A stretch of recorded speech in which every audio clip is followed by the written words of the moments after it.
Bonjour à tous, c'est Rémi. Aujourd'hui on se retrouve pour une vidéo découverte de Company of Heroes 2. Donc le jeu est édité par Sega et développé par Olix. Il est sorti le 25 juin 2013. Donc durant cette vidéo je vais vous présenter une map enneigée qui est l'avancée de ce jeu, ainsi que une map, donc la même mais en version estivale. Donc durant ces deux gameplays nous serons 3 contre 3. Donc je serai aidé de l'ordinateur, donc deux ordinateurs si on peut dire, ainsi que mes adversaires seront 3 ordinateurs. Donc durant cet opus, nous n'incarnons plus les Américains comme le premier qui était sorti en 2006, mais nous incarnons les Russes. La base de l'histoire n'est plus le débarquement, puisqu'on n'incarne plus les Américains, mais la défense du front russe.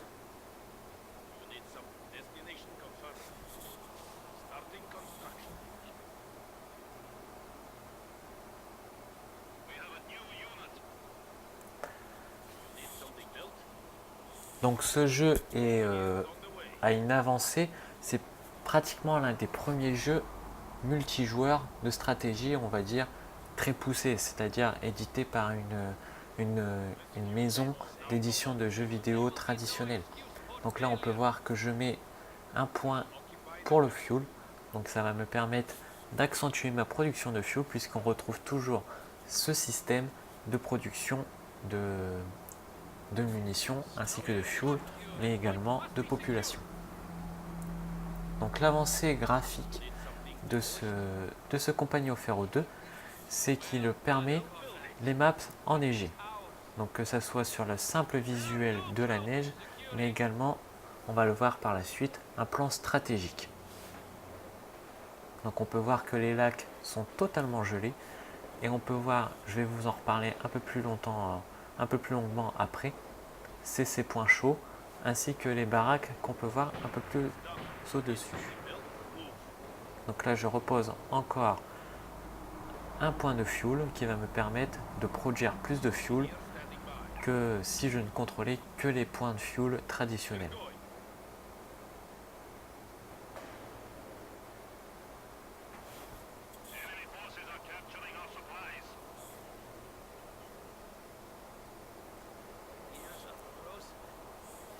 Donc on peut voir en haut les différents tickets des deux équipes, ainsi que 3 étoiles. Ces étoiles correspondent à 3 drapeaux à prendre sur la map.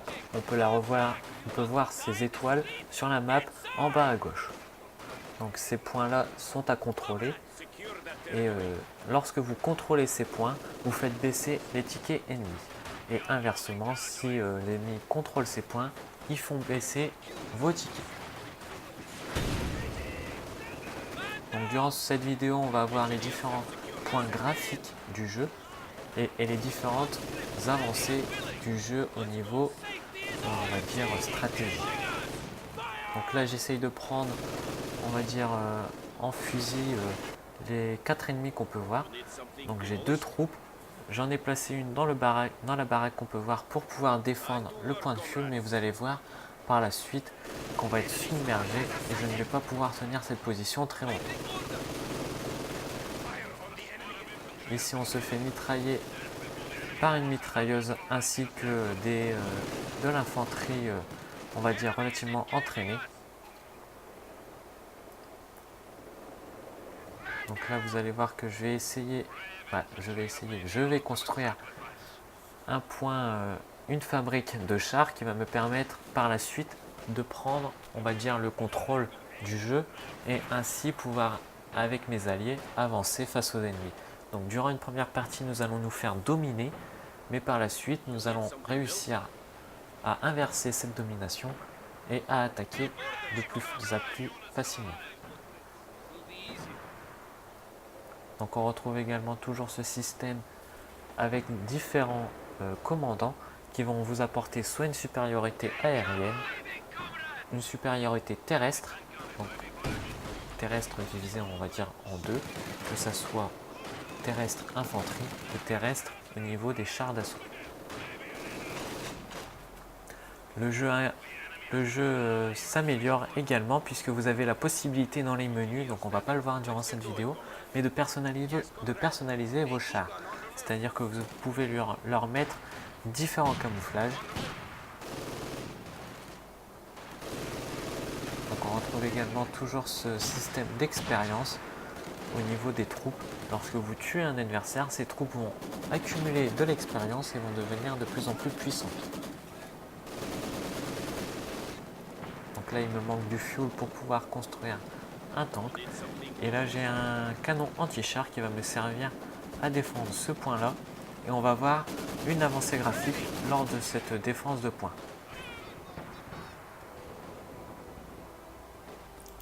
Donc comme on a pu le voir durant les différents trailers, vous pouvez modeler votre espace de jeu à votre avantage. Donc là on va réussir à détruire de la glace et à faire tomber une bonne partie des ennemis pour pouvoir se débarrasser très rapidement de ces troupes adverses.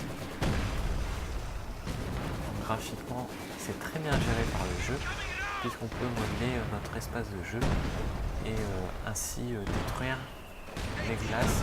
Vous pouvez très bien faire tomber de simples troupes quand vous pouvez faire tomber des chars d'assaut. Donc bien entendu c'est plus intéressant de faire tomber les chars d'assaut.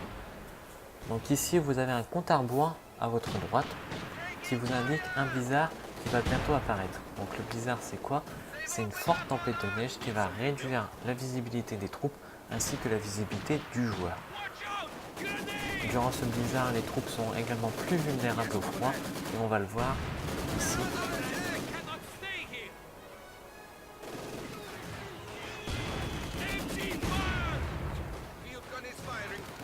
On peut le voir ici graphiquement, il n'y a rien à dire.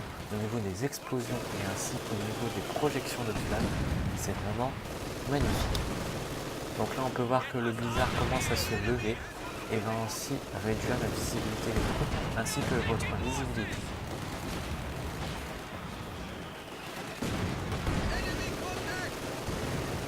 Donc voilà, la visibilité a été réduite par le jeu automatiquement. Donc là vous pouvez voir que je suis en vraiment une situation où j'ai très peu de troupes. Mais vous allez voir, je serai le premier joueur de la partie à sortir un tank lourd. Ce qui va ainsi avantager mon équipe et m'avantager moi-même puisqu'on va pouvoir percer les lignes adverses et pouvoir arriver à leur base.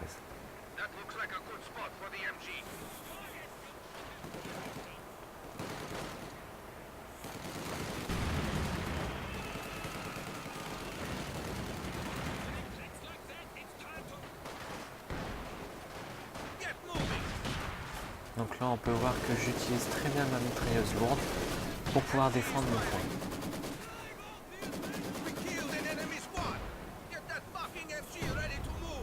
Donc le moteur graphique intègre également la gestion du froid au niveau des troupes. C'est-à-dire que vous ne pouvez absolument pas laisser vos troupes humaines dehors lorsqu'il y a une grosse tempête de neige. Il faudra soit l'abriter dans une baraque comme on a pu voir, soit le rapprocher de points chauds, comme j'ai pu le faire ici. Lors de votre point de contrôle, proche des points de contrôle, vous avez des petites flammes et des petits feux de camp. Vous rapprochez vos troupes de ces feux de camp. Cela vous permet ainsi de réchauffer vos troupes et de ne pas perdre ces troupes-là, puisque vos troupes vont mourir de froid si vous ne les réchauffez pas, on va dire.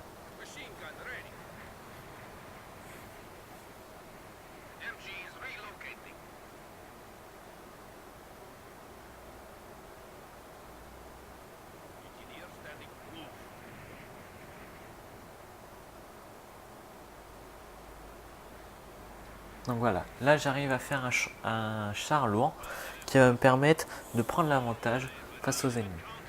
Et je vais revenir un peu sur les chars un peu plus tard dans cette vidéo. Donc vous voyez là on voit le drapeau, on va pas dire un drapeau mais on voit cette petite icône qui m'indique que cette troupe a froid et qu'il faut impérativement le rapatrier sur un point chaud.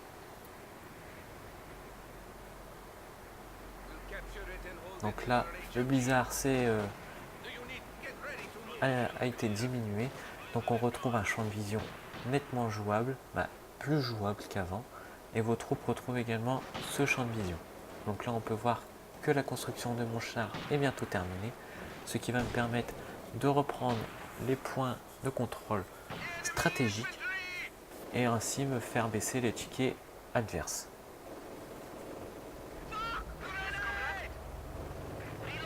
Ainsi, je vais pouvoir aider mes alliés et ensemble, on va pouvoir percer les troupes ennemies et arriver jusqu'à leur base. Donc on retrouve toujours ce système de commandant qui va vous permettre d'améliorer votre armée. Donc le système de commandant n'est pas à prendre à la légère puisque c'est peut-être lui qui va vous avantager ou même peut-être vous désavantager. En effet, vous pouvez très bien prendre le commandant qui sera spécialisé sur l'infanterie, mais si en face ils n'ont que des chars, vous ne pourrez absolument rien faire. En revanche, si vous utilisez le commandant spécialisé dans l'aérien et que vous avez qu'en face de vous vous n'avez que des chars, alors là vous allez pouvoir faire un carton au niveau des véhicules adverses.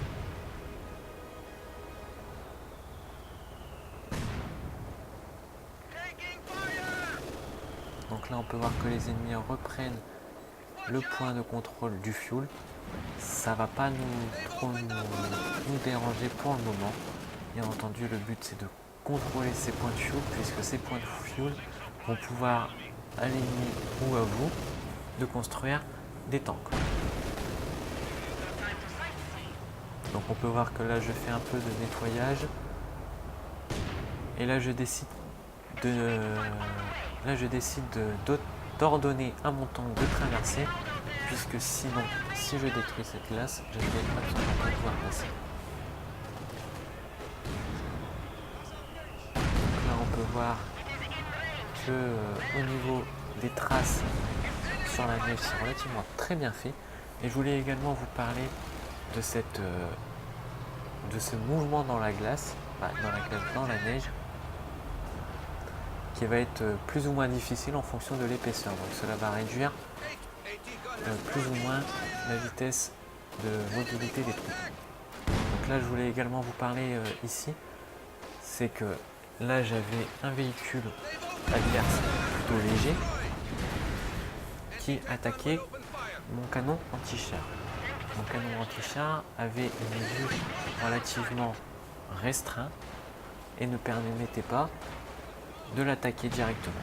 Il a suivi les ordres et n'a pas bougé, ce qui est relativement un peu débile puisque ça peut me faire perdre un canon anti-char si je ne contrôle absolument pas ce canon-là.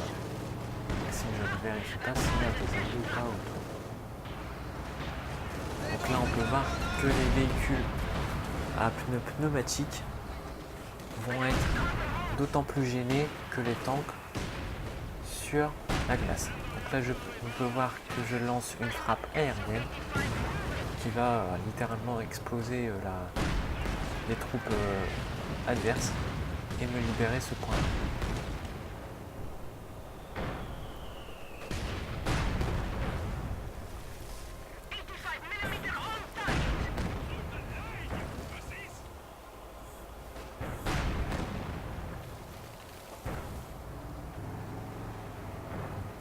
Donc la campagne est relativement bien faite.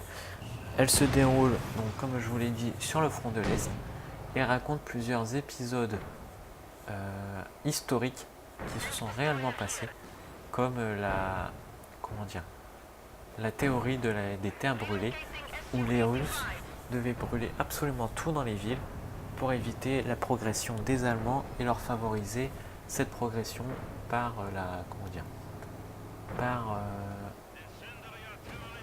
et favoriser cette progression par les ressources toujours présentes dans les villes.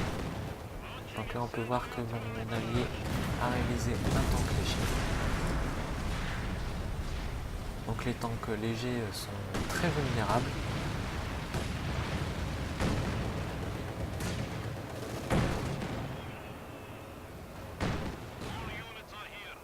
Donc je balade mon tank et je retire mon deuxième tank que je viens de fabriquer, qui ne va pas durer longtemps malheureusement. Vous allez voir, il va se faire dégommer relativement vite. Alors, je vais vous parler des tanks. Alors, bien entendu, on retrouve des tanks russes, puisque Sega et Relic sont très, comment dire, très historiens et veulent être le plus proche de l'histoire, ce qui est très bien de leur part, bien entendu. C'est pas ça que je veux les critiquer. Mais ce que je voulais dire, c'est que les tanks russes comparés aux tanks américains qu'on avait lors du premier opus de Compagnie au Ferro sont relativement difficiles à manier. Pourquoi? Puisqu'il n'y a pas de mitrailleuse dessus, il n'y a pas possibilité de les améliorer comme on pouvait faire sur Compagnie au Ferro 2, par exemple sur le char Abrams, je crois que c'était le char Abrams si je ne me trompe pas, on pouvait y installer un canon lourd. Donc ce canon lourd avait une puissance de feu beaucoup plus supérieure aux tanks traditionnels. Et deuxième bémol, c'est que ces canons ne sont pas sur des tourelles, c'est des canons fixes. Et donc le char est obligé de se tourner pour pouvoir viser. Et non pas la tourelle qui va se tourner pour pouvoir viser les adversaires.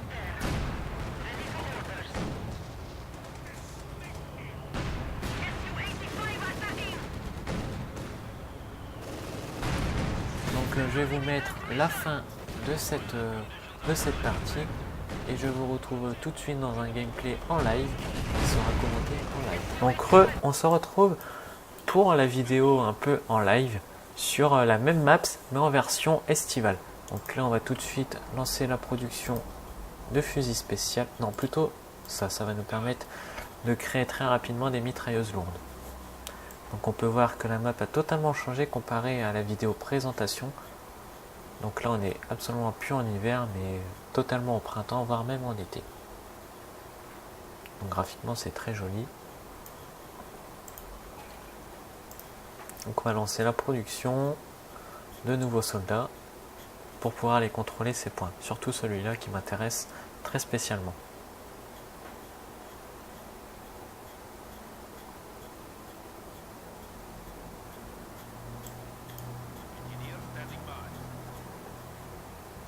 Donc on est dans le même... on affronte toujours 3 adversaires, donc je suis aidé par 2 ordinateurs. Mais on n'est plus dans le même mode de jeu. Donc là on doit anéantir l'équipe adverse. Donc anéantir, ça consiste en quoi? Ça consiste tout simplement à aller dans la base adverse et vraiment tout détruire. Donc là on va lancer 2 mitrailleuses. Et on va aller contrôler ce point avec ces soldats.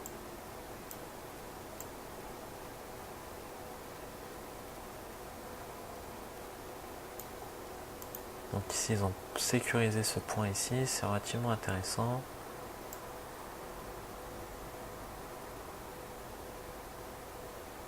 Donc ici on retrouve les bunkers qu'on retrouvait bien entendu dans le premier opus. Bien sûr ils ont changé de forme.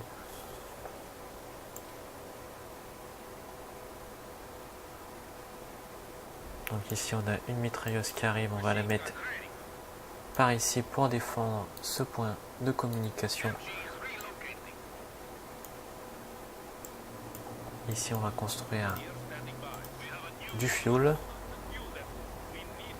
On va construire du fuel, on va favoriser la construction de fuel qui est une ressource très importante dans ce jeu. Donc là on peut voir qu'ils ont commencé à lancer la production de Jeep.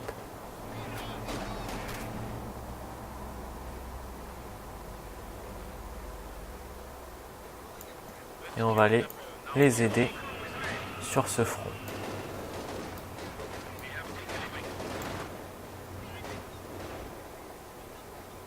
Les mitrailleuses qui arrivent ici, on va les bloquer ici. Comme ça on va les prendre en sandwich avec la Jeep.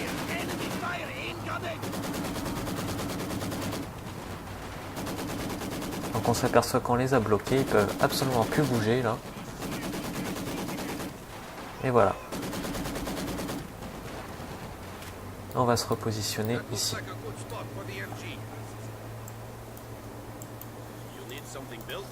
Donc ici on ne peut plus construire comparé à l'Opus 1, il faut construire sur ces bornes ici.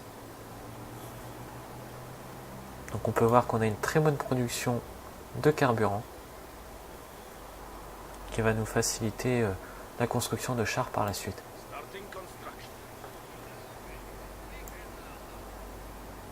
Donc ici ça a été construit, on va pouvoir les rapatrier à la base pour pouvoir construire tout ce qu'il nous faut, notamment un hangar à tank.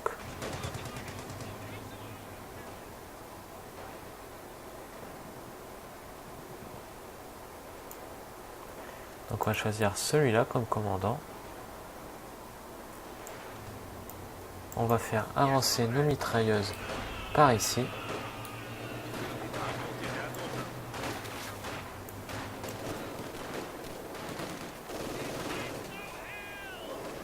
Donc ici on peut voir que mon allié a équipé ses troupes de cocktail Molotov, donc qui est une nouvelle de ce jeu. Ici on va venir construire pour pouvoir produire du fuel en grande quantité. Et on va avancer nos mitrailleuses par ici.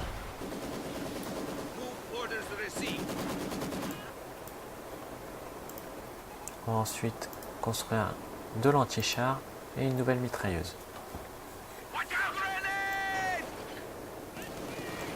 On va rapatrier nos troupes ici, on va laisser nos mitrailleuses faire.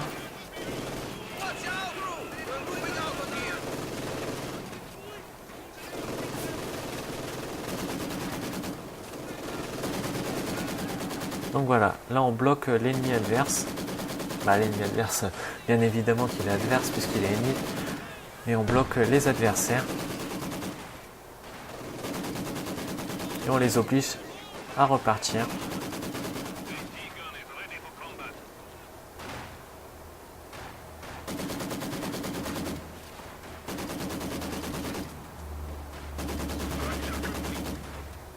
Et voilà. Donc on va pouvoir aller contrôler le point et construire un entrepôt de fuel. Bien entendu, ça ne nous appartient pas pour l'instant. Donc on va avancer jusqu'ici avec l'anti-char. Donc ici on s'est fait littéralement détruire. On va avancer par ici pour aller consolider les bases à ce niveau ici. À ce niveau-ci.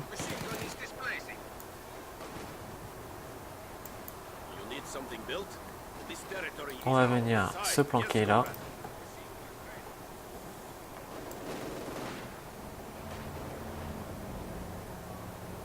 Et on va pouvoir construire des chars lourds.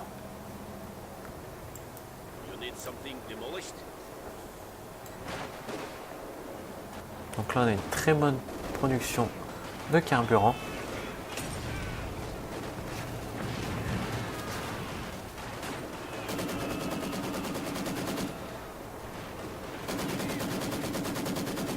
Donc là on peut voir que je défends ce point de contrôle.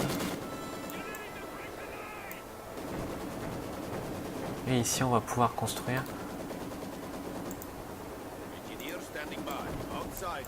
ici un point de contrôle de carburant.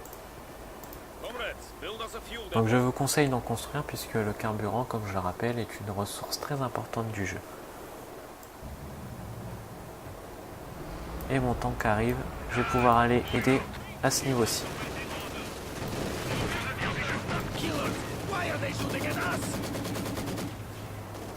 Ici, mon anti-char est arrivé, je vais le positionner ici.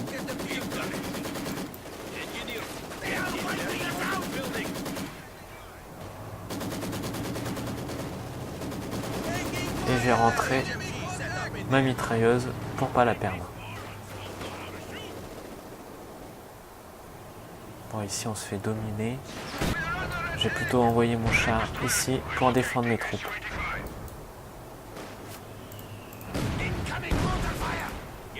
Je vais sortir mes troupes d'ici et je vais les positionner derrière.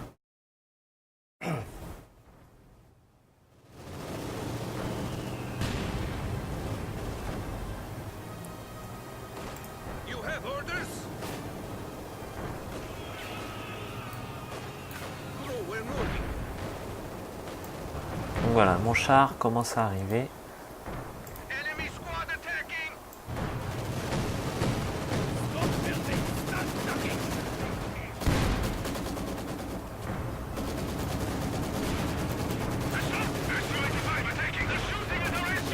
Il va s'occuper de ce tank, enfin, de ce petit tank.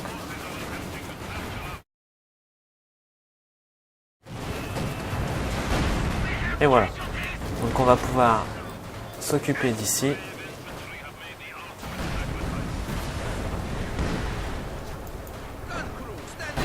Et se mettre derrière notre canon anti-tank.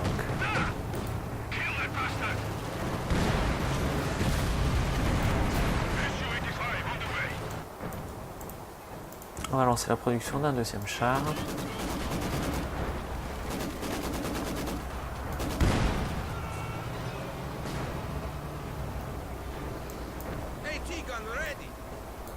On va se mettre ici. Ma mitrailleuse, je vais la mettre ici. Je vais avancer un peu avec le char.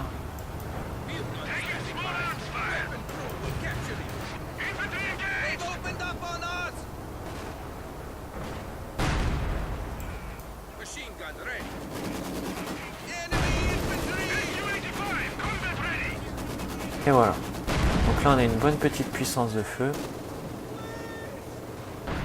Ici il faudra faire attention, il y a un canon anti-char.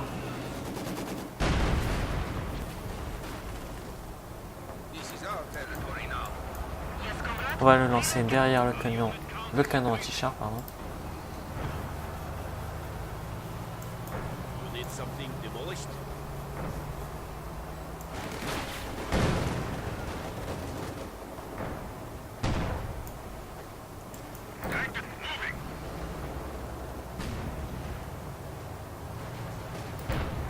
On va venir attaquer par ici.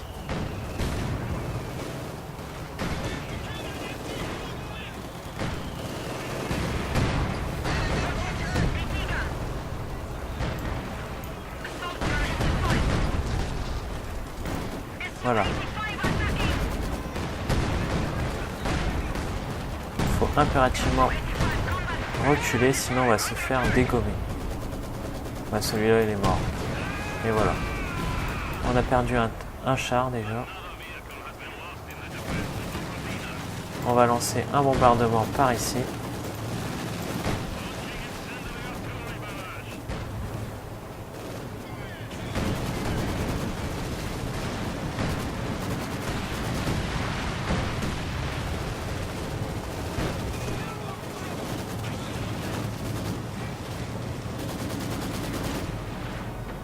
Donc alors là on commence à se faire un peu dépouiller.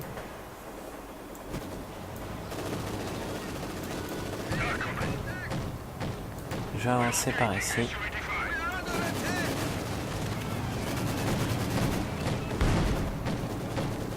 Donc mes coéquipiers ont commencé à construire des chars.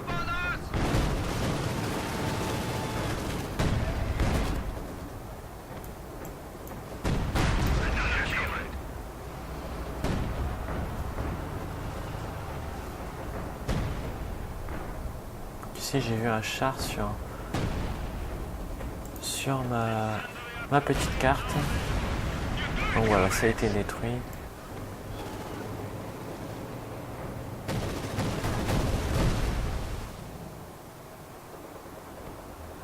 Donc le char est arrivé, on va venir contrôler par ici.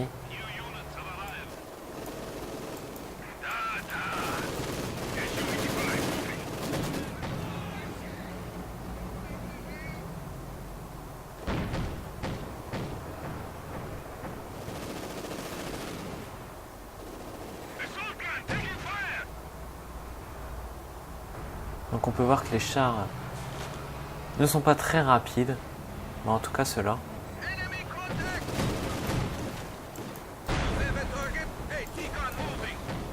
Toi, on va venir te mettre ici.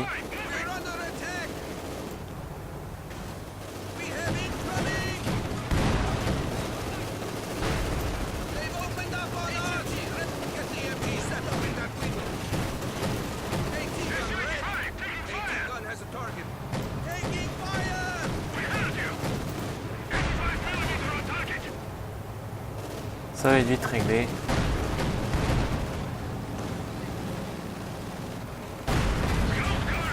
Et toi, on va te détruire. On va venir attaquer par ici. Et on va attendre pour avoir les chars lourds IS-2. Donc,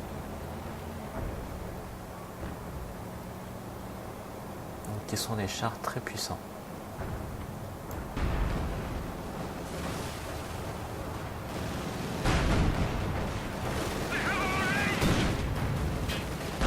Donc ici, ça défend bien du côté de mes coéquipiers.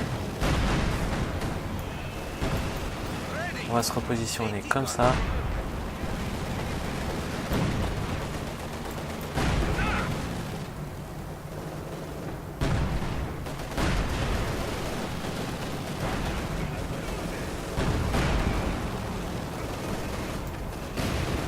J'ai pas d'ingénieur par ici.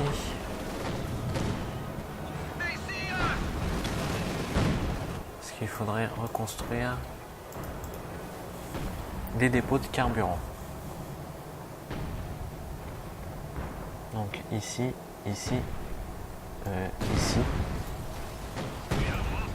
et là-haut.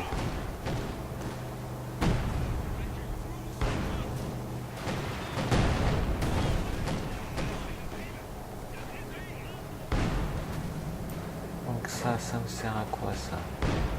Ah, c'est que du carburant. J'attends d'avoir 300 pour déployer les chars lourds. Ici on va construire un dépôt de carburant. Et normalement lui il devrait également s'y joindre à la construction. Bah s'il le veut en tout cas.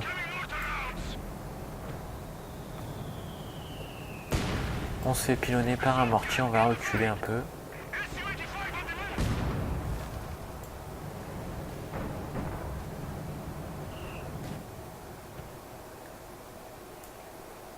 Toi ici tu vas venir construire par ici.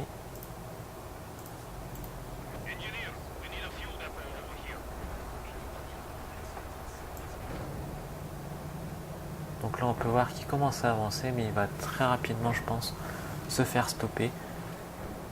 Il n'a pas suffisamment de troupes rapides pour attaquer.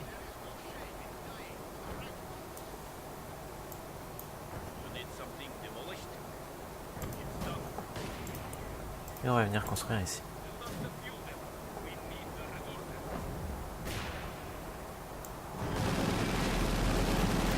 Donc moi je le suis pas pour l'instant, j'attaque pas. Je souhaite vraiment me concentrer sur les 300 de carburant pour pouvoir tester le char lourd. Il se peut que ça soit tout simplement le même que j'ai actuellement, hein, mais bon.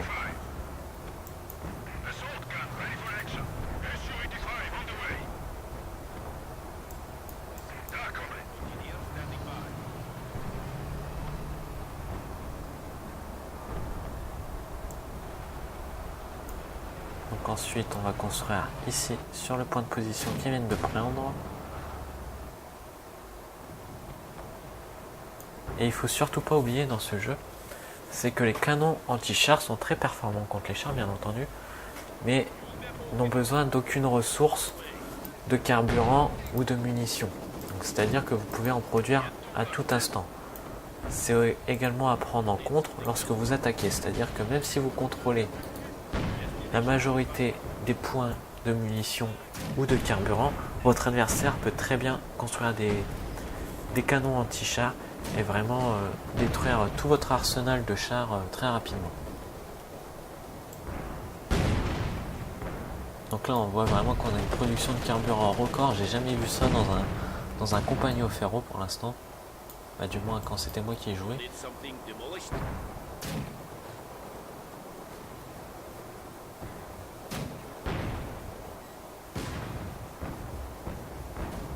Et on va pouvoir lancer les chars lourds. Puisqu'on a 300 en carburant. Donc on va voir ce que ça va donner.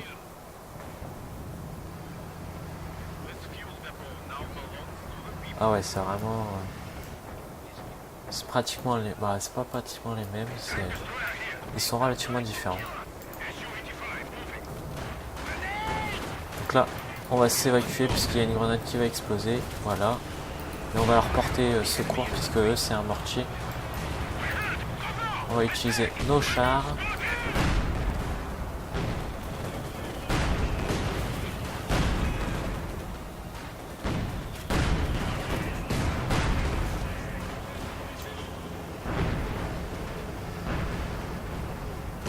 Et on va pouvoir attaquer les bases ennemies.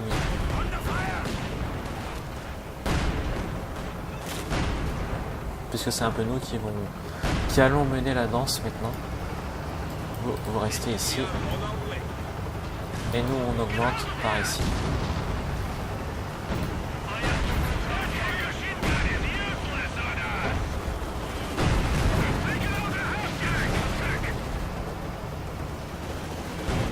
Donc on va attaquer grâce à un pilonnage.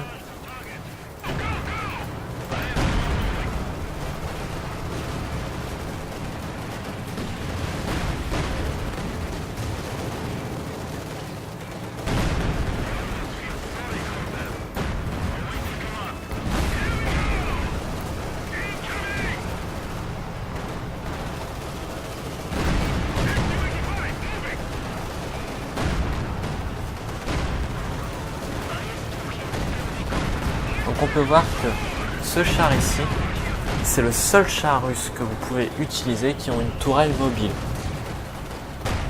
Tous les restes n'ont pas de tourelle mobile, donc c'est un désavantage comparé aux chars allemands qu'on a en face de nous.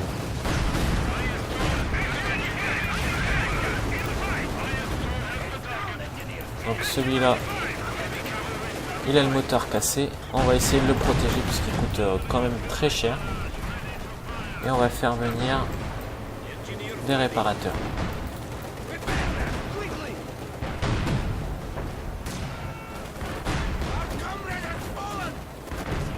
On a fait une connerie là.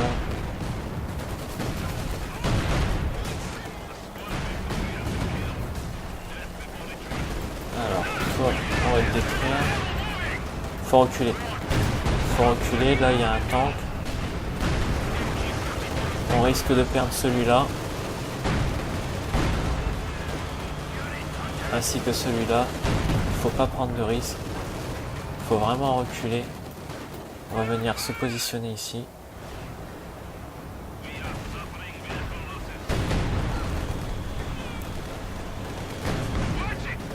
On en a déjà perdu un.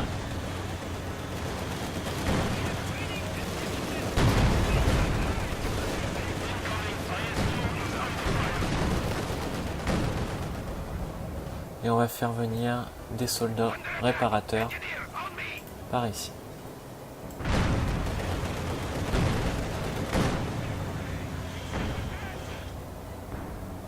J'en ai pas par là.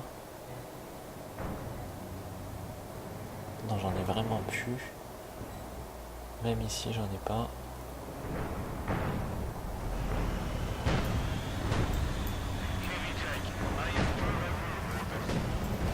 Donc vous voyez, on s'y attendait pas à ce que l'ennemi ait autant de chars et on a vraiment dû reculer même si on a un char très puissant et on en avait deux chars. On en a perdu un alors que franchement on pouvait déjà plier la bataille je pense depuis longtemps. Donc il faut vraiment faire attention à ce genre de retournement de situation. Donc on va pouvoir bientôt commander un nouveau gros char. Voilà. Et il arrive.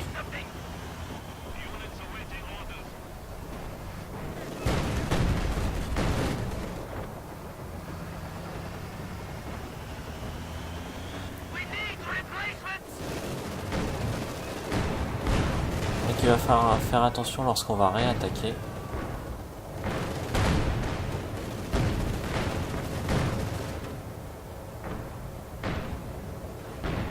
Voilà, donc mes alliés aident mon char à se réparer, ce qui est relativement intéressant puisque on ne retrouvait pas cette fonctionnalité sur le dernier opus de Compagnie au Ferro. Donc ils permettent à mon char de se régénérer beaucoup plus rapidement et ainsi de retourner très rapidement au combat.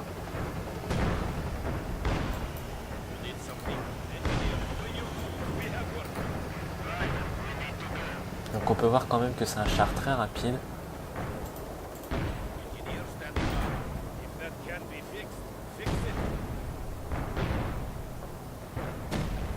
Et une fois réparé, on va pouvoir attaquer.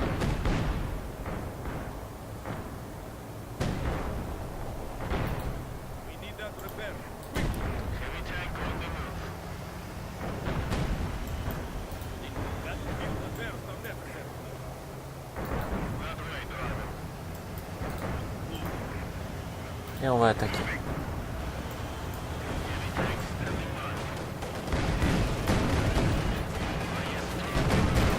On va lancer une frappe aérienne.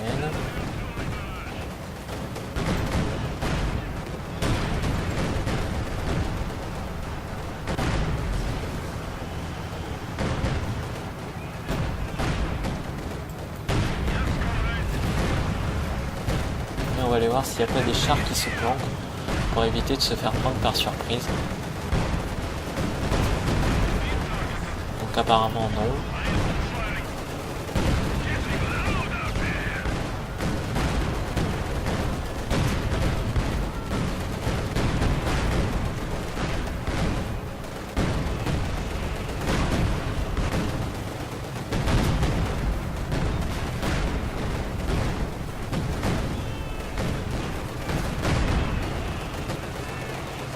On va pouvoir continuer à détruire la base ennemie, qui est le but du mode anéantissement.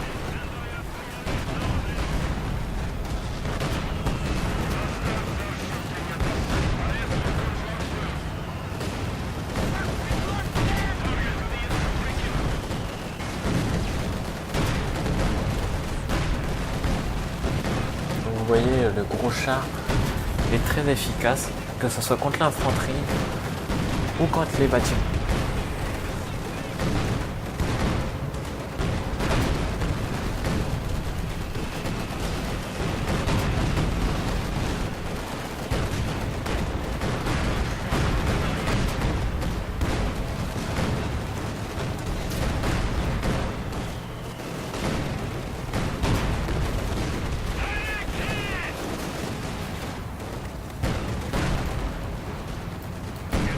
Donc on va déplacer celui-là pour qu'il aille attaquer par ici.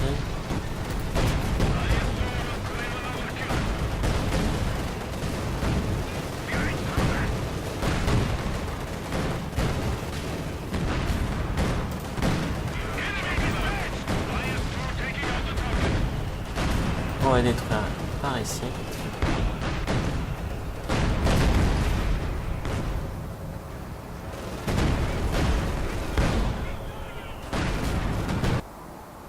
Et voilà, donc on a gagné.